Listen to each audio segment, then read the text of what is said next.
Salut les goths et bienvenue dans une nouvelle vidéo à la française. Aujourd'hui, très content de vous retrouver et on est là évidemment pour parler du parcours du Tour de France qui a été annoncé ce mardi, que ce soit le parcours homme et le parcours femme.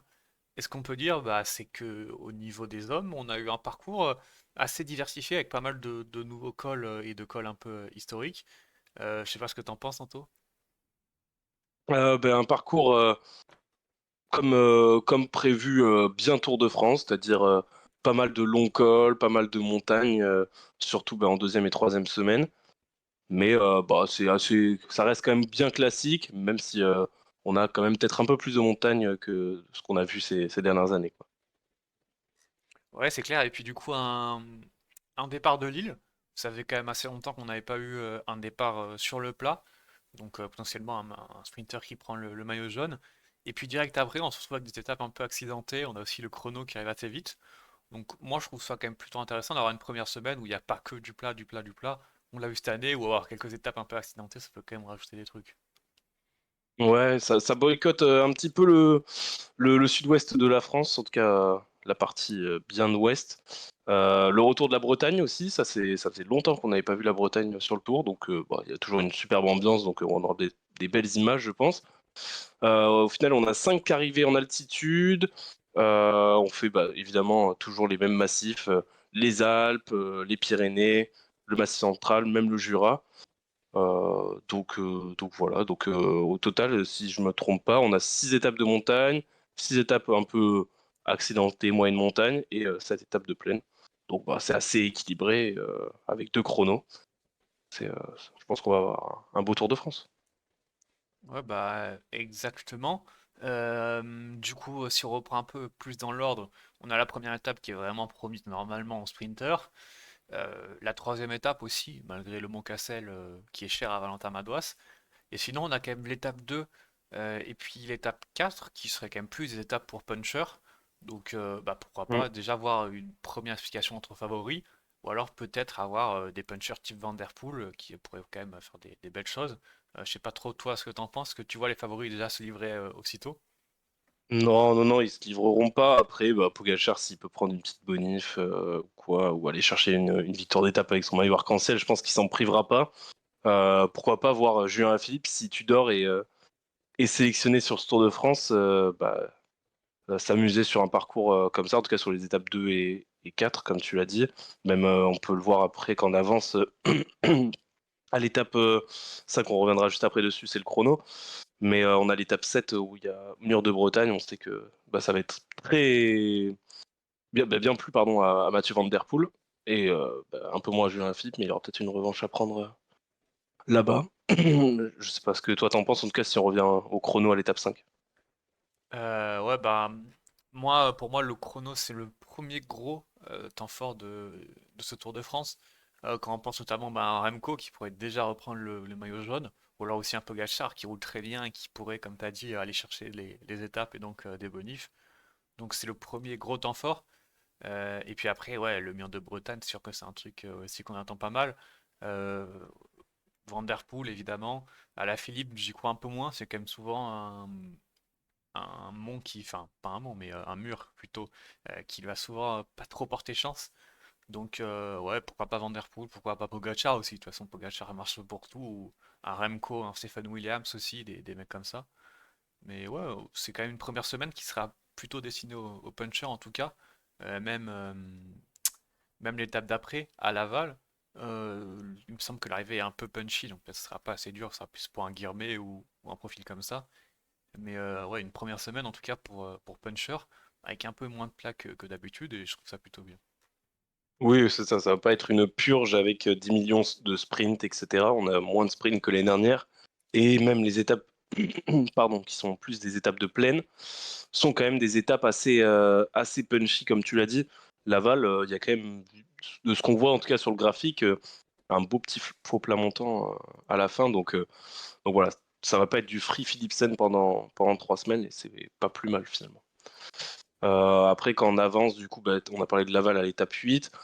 Étape 9, là, ça devrait être un sprint plus classique. Et l'étape 10, qui est donc un lundi, d'ailleurs un peu étonnant que... Ah oui, la journée de repos est le mardi, du coup. Ouais, c'est ça. Euh, Du coup, l'étape de lundi, du lundi 14 juillet, jour de fête nationale, première explication, on va dire, en montagne. Ouais, bah exactement. Une étape, c'est pas vraiment une étape de forcément haute montagne, mais c'est une étape avec beaucoup de D+. Elle me fait penser un peu à l'étape du Lioran de cette année, mais bon, elle est quand même beaucoup plus dure parce que le Lioran c'était quand même un peu plus facile au début. Là, c'est directement, t'enchaînes un peu les petites montées, mais c'est le genre d'étape qui est quand même assez intéressante, je trouve. Donc, je sais pas si on aura le droit à une vraie explication entre favoris. Ou alors si on aura le droit à une échappée fleuve probablement et derrière les favoris qui s'attaquent un peu dans les dernières difficultés. Mais avant la journée de repos, c'est clair que peut-être il y en a qui vont avoir envie de tenter un truc. C'est vraiment le genre d'étape pour moi qui peut être la plus intéressante du tour parce que les étapes de montagne sont quand même assez souvent malheureusement un peu cadenassées ou alors très vite finies.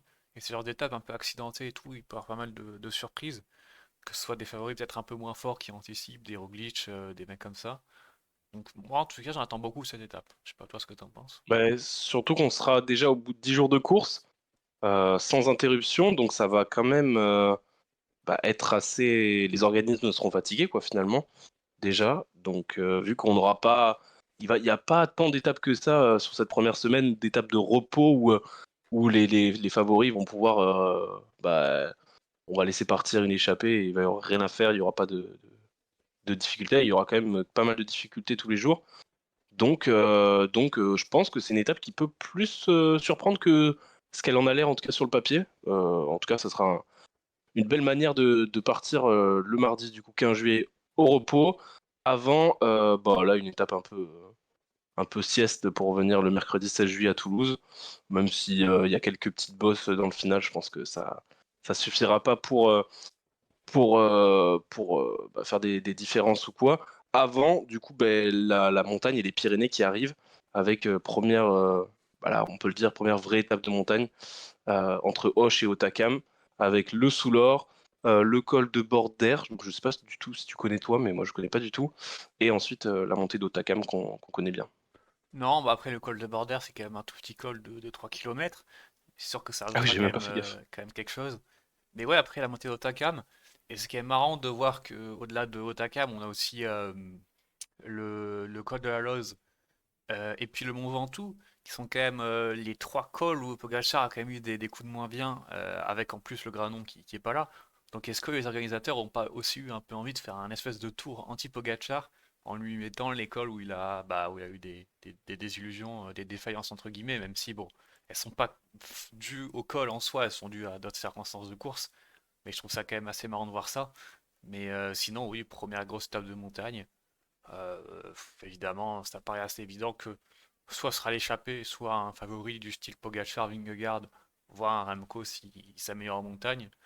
Mais Mm. on devrait pas avoir beaucoup de surprises à mon avis sur cette étape.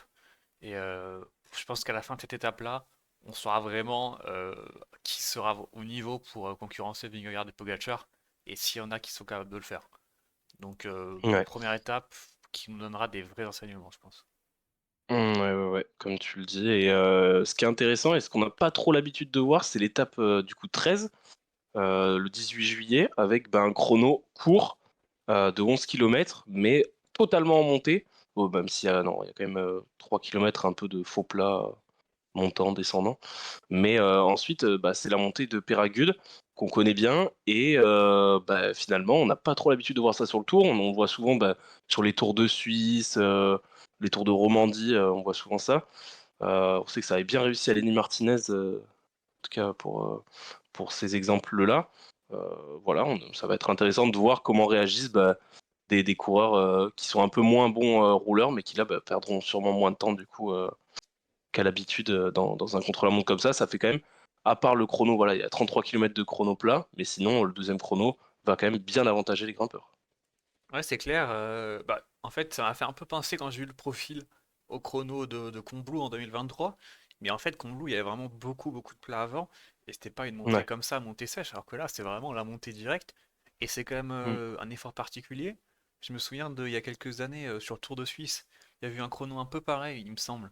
Et c'était, je crois, Simon Geschke qui avait fait une énorme performance. Thibaut Pinot aussi Ouais, qui avait été ouais, assez bon. ouais, Et ouais. c'est vrai que c'est le genre de chrono qui peut réserver des surprises. Alors pour la première place, je suis pas sûr que quelqu'un puisse aller chercher Remco ou Pogacar, voire Vingegaard. Oui, Mais après, peut-être que ouais, un Martinez peut bien s'en sortir. Même un Bernal, on sait qu'il roule pas si mal s'il est sur le tour l'an prochain. Donc ouais, c'est le ouais. genre de chrono. Voilà, ça change un peu quoi. C'est intéressant. Mm. Ouais, et cet enchaînement, on enchaîne avec une nouvelle étape de montagne le samedi 19 juillet, la traditionnelle étape de Pau, où on part de Pau. Faut un Tour de France où il n'y a pas Pau, c'est pas un Tour de France. Et on arrive à Luchon Super Bagnères. Et là, c'est quand même une vraie étape des Pyrénées avec le Tourmalet qu'on connaît. Le sommet est à 90 km de l'arrivée, donc bon, c'est un peu loin, mais on a quand même très peu de plats parce qu'ensuite on enchaîne avec le col d'Aspin, le col de Peyrossourde et la montée de Supermania. Donc là, c'est un vrai enchaînement de cols et bah, tu pourras plus te cacher à cette étape, je pense.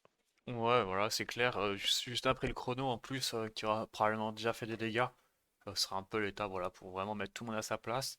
Mais encore une fois, comme on l'a dit, ce sera Pogacar, Vingegaard ou une échappée. Donc bon, je suis pas sûr qu'il y ait un milliard de choses à rajouter. En tout cas, c'est cool, voilà, d'avoir le Tourmalet, ce genre de col, le col d'Aspin. Bon, Ouais. c'est toujours des cols qui font plaisir à voir. Derrière, on enchaînera avec une étape accidentée, étape 15, et puis on repartira avec une étape qui a un profil vraiment atypique, enfin atypique pas forcément, mais ouais, c'est un peu drôle à voir, je trouve. Et c'est pas des profils qu'on avait beaucoup eu ces dernières années, il me semble. Enfin, j'ai pas trop le souvenir en tête d'avoir des montées sèches comme ça. Il y avait eu la Pierre Saint-Martin en 2015, mais depuis j'ai pas trop le souvenir, parce que là c'est vraiment tout plat, et à la fin t'as un Il y énorme avait le pic Grand avec le Mont Colombier Ventoux. aussi, en quelle année? 2020? Ah Ou, oui, en attends, 2020 c'était quel? peut-être, ouais. On avait eu juste le Grand Colombier, mais c'est vrai que sur le tour, bon là il y a une petite bosse avant, je sais pas ce que c'est là, avant le Ventoux, mais du coup ouais, étape 16, Montpellier-Mont Ventoux, à part le Mont Ventoux, on va pas avoir grand chose à, à faire de cette étape. Ça va être une guerre pour l'échappée. Ceux qui vont être dans l'échappée, ils vont bien s'amuser en tout cas, parce que là sur le plat, ils vont se cramer comme je sais pas quoi, mais ça sera après un jour de repos, donc il faudra voir ce que veulent faire les favoris finalement. Ouais, c'est ça. Et Mais puis, ce genre d'étape avec une montée sèche, comme assez rarement les meilleurs, parce qu'on se retrouve avec un peloton tellement groupé en bas, en fait, ouais. qu'il n'y a pas eu trop de différence. Bon, il y aura une lutte, quasiment, c'est quasiment certain pour le général, mais bon, ça arrivera dans les derniers Mm, kilomètres. Je suis pas sûr qu'il y ait énormément d'écart. Donc bon, ouais. voilà quoi, une étape à mon avis qui marquera pas forcément ce Tour de France. Celle d'après non plus, l'étape de Valence, qui je pense est promis aux échappés à cause de la bosse juste avant. Alors je sais pas du tout ce que c'est. Elle n'est pas répertoriée, donc j'ai du mal à voir ce que ça peut être. Mais avec une bosse comme ça, je pense pas que les équipes de sprinters iront rouler toute la journée parce que il y en a pas beaucoup qui risquent de passer, je pense. Non, mais je pense que de toute façon, les sprinters d'une manière générale vont un peu, bah, une majorité vont bouder ce Tour de France à mon avis, parce que bah, finalement ils ont pas du tout, pas beaucoup d'opportunités quoi, sur ce Tour de France. Il y en a quelques-unes en première semaine, mais même pas tant que ça. Là, il y en a quasiment plus jusqu'à la fin, si ce n'est ouais, même pas quoi, à part les Champs-Élysées. Donc peut-être que certains voilà, voudront aller sur les champs, mais je pense pas que ça va être un Tour de France avec autant de sprinters comme on l'a vu bah, l'année dernière ou cette année. Quoi. Et puis derrière, bah, Euh, on enchaînera pour le coup avec l'étape reine, je Allez, pense, t'apprennes, oui, ouais, clairement. de ce Tour de France avec le retour du col de la Loze, hein, qui revient bah, à peu près tous les 2 ans au final, ce col assez incroyable. Et en plus, bah, juste avant, quand ça suffisait pas, il y a quand même le Glandon et la Madeleine, donc vraiment une énorme étape de montagne. Là, pour le coup, c'est, je pense, l'étape qui va sceller ce Tour de France pour de bon. À mon avis, à la fin de cette étape, on saura qui gagnera le Tour de France. Je sais pas ce que t'en penses, toi. Est-ce que tu vois une échappée, Pogacar? Non, bah moi je vois Pogacar, Pogacar, Pogacar. Faut se méfier du Glandon qui est répertorié de 21 km, 21,7 km à 5%, mais il y a pas mal de descentes. Donc ça veut bien dire que les pourcentages seront, à mon avis, déjà bien corsés, et ça, en fait, ça va pas s'arrêter de la journée.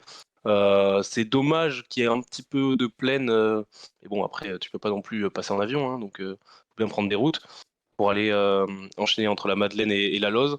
Mais à mon avis, Pogacar va vouloir essorer tout le monde sur les deux premiers cols, et s'il est dans la forme qu'il a eu cette année et que Vingegaard n'est pas meilleur, ça va être une boucherie, à mon avis, dans la Loze. Hein.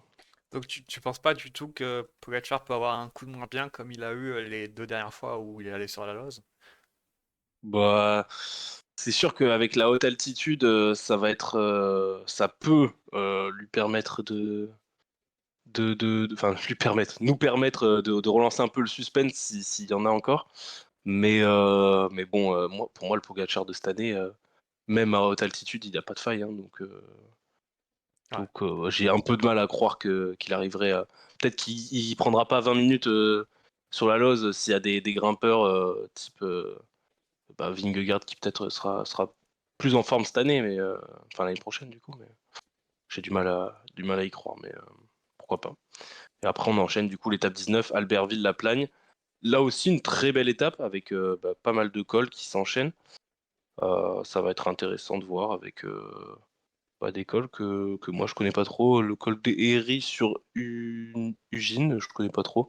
Bon, le col des Cizions on connaît, le col du Pré, le cornet de Roseland et ensuite, la Plagne. Donc là, ça sera une étape, à mon avis, pour, tenter, une dernière chance de renverser quelque chose ou de bouger les places du top 10 et cetera.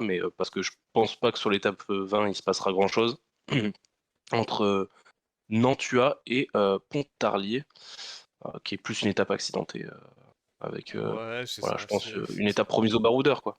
Ouais, ça c'est pour les échapper, pour finir avant les Champs-Élysées. Bon, il ne devrait pas y avoir d'énormes rebondissements au classement général normalement. Donc ouais, une étape pour échapper.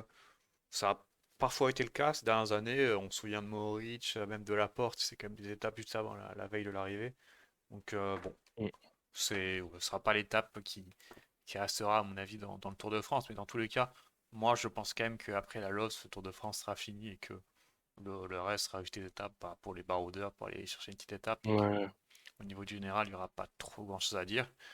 Et puis bah du coup, les Champs-Élysées qui reviennent, c'est De pour ça retour. que ouais, il devrait quand même y avoir des sprinteurs qui restent jusqu'au bout. Parce que bon, s'ils Ouais, avaient ouais. remis un chrono, je pense qu'il y aurait quand même beaucoup de sprinteurs qui auraient abandonné Ah après oui, clairement. l'étape 15 ou l'étape 11 plutôt même à Toulouse parce que derrière en finale il n'y a plus rien pour les sprinteurs, hein. Mmh. Donc bon, Mmh, mmh, mmh, mmh, on mmh. aura peut-être un vainqueur sur les champs un peu surprise. Ouais. Bon, ben voilà, donc en tout cas, je sais pas ce que toi t'en penses, si tu mets une petite note, sur 20, tu lui mettrais à combien ce Tour de France, toi? Moi j'aime bien les étapes qui sont accidentées, donc c'est pour ça que j'aime bien la première semaine, parce que je trouve qu'à l'heure actuelle c'est les plus intéressantes vu l'ultra domination en montagne. Donc bon, moi je lui mettrais un petit 15-16, je pense. Pour moi c'est un Ouais, bon bah, Tour de France. ouais, j'allais mettre à peu près 15 moi aussi, c'est un Tour de France qui reste basique, qui reste un Tour de France, comme on aime et puis de toute façon, au final, on le répète chaque année et on va dire la même chose, mais c'est les coureurs qui feront la course. Des fois, tu as des étapes qui lui paraissent incroyables et il se passe absolument rien parce que s'ils ont décidé qu'il se passe rien, il se passera rien. Et puis bon, c'est pour que Pogacar mette le rouleau compresseur pendant 3 semaines. Il mettra le rouleau compresseur pendant 3 semaines. Donc on verra bien l'envie du moment de Pogacar et l'envie du moment des grosses équipes comme ça, que ce soit Visma, UAE et peut-être la quick step de Remco Evenepoel. Faudra voir aussi bah, qui est au départ. Est-ce que Pogacar sera au départ? Je pense que oui. Est-ce que Remco sera au départ? Je pense que oui. Vingegaard, à mon avis, il a une belle revanche à prendre et il sera aussi au départ. Mais il y a des rumeurs de Giro pour bah, au moins deux ou un de ces trois-là, et même peut-être les trois. Donc faudra voir aussi bah, les états de forme, etc. Donc on en est encore bien, bien, bien, bien, bien loin, je pense. Ouais, non, c'est clair. Et puis du coup peut-être pour rapidement quand même parler du Tour de France Femmes, on a un Ouais. départ là en Bretagne. Avec une première arrivée sur une étape un peu accidentée avec une arrivée en bosse à la fin. Du coup, on a quand même une étape de plus cette année. Et on a des grosses étapes de montagne, avec notamment bah, le col de la Madeleine, qui est aussi emprunté par le Tour de France Femmes. Donc une grosse année avec pas mal de montagne, donc ça devrait avantager Demi Vollering, qui a rejoint une équipe française. Je sais pas toi ce que t'en penses. Ouais, bah, ce qui est intéressant, c'est que cette année, il traverse un peu plus la France. C'est un peu plus le Tour de France que ça l'a été ces dernières années où c'était un peu le Tour de l'Est. Mais là, bah, ça va de Bretagne et ça arrive à Châtel à la fin.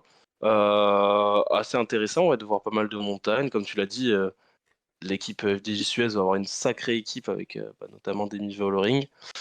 Faudra faire attention à la Visma avec Pauline Ferrand-Prévot, avec également Marion Bunel, qui ont rejoint toutes les deux les Françaises cette équipe Visma. Non, ça va être intéressant de suivre, de voir ce que les juniors qui étaient très performantes l'an passé, je pense à Célia Géry par exemple, même va falloir surveiller, comment elle s'appelle?